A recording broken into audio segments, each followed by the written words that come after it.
Most people think that the key to data-driven decision-making is finding the best insights.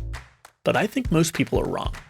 You see, the key is being able to communicate those insights in a way that actually manages to get stakeholders to act on them. So let me show you how to do that.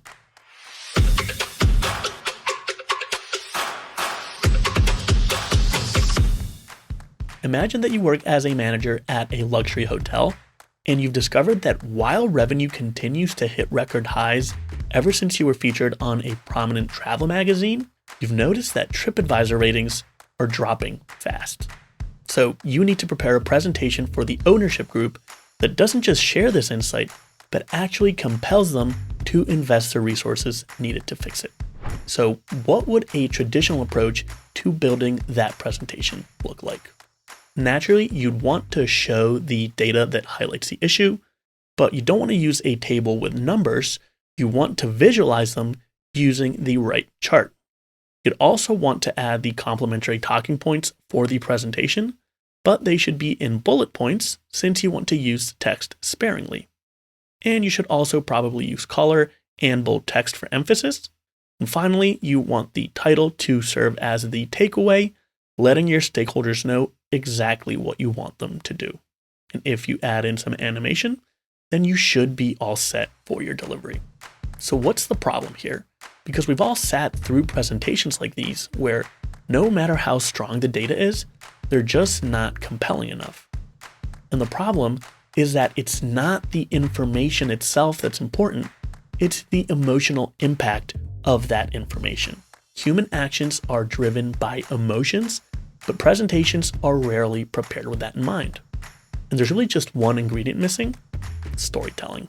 So let me show you what that same presentation can look like using some of the concepts from my Storytelling for Business Presentations course, which you can find through the link in the description. Now, the main issue here is that the story is represented in the data that we have in the chart, but we're displaying it as a static visual. So let's fix that.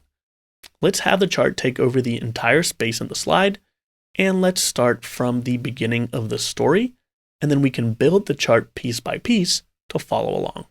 Now, the context is that revenue climbed steadily our first 3 years, so we can animate in what we made during our first quarter in business, and we can use text to call it out to the audience.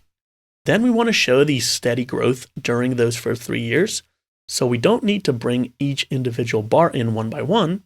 Let's just animate them in at the same time and show the text here as well.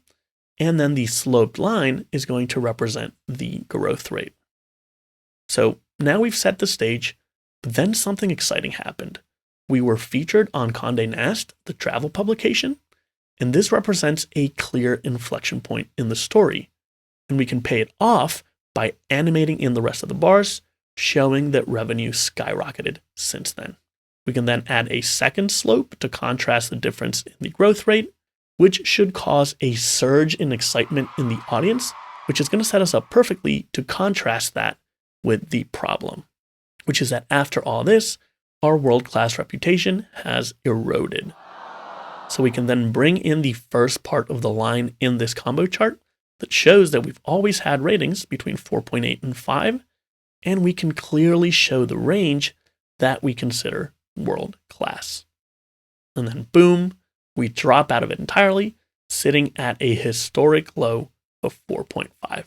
This is what will really spark emotion in the audience, even if it's negative, and will ultimately give them the motivation that they need to actually act on it.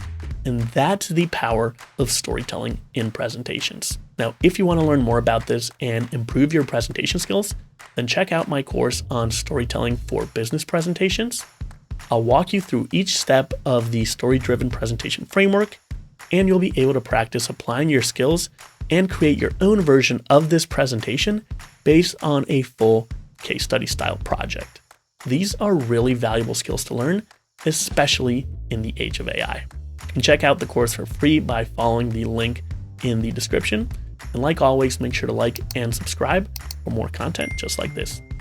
Thanks for watching, and I'll see you in the next one.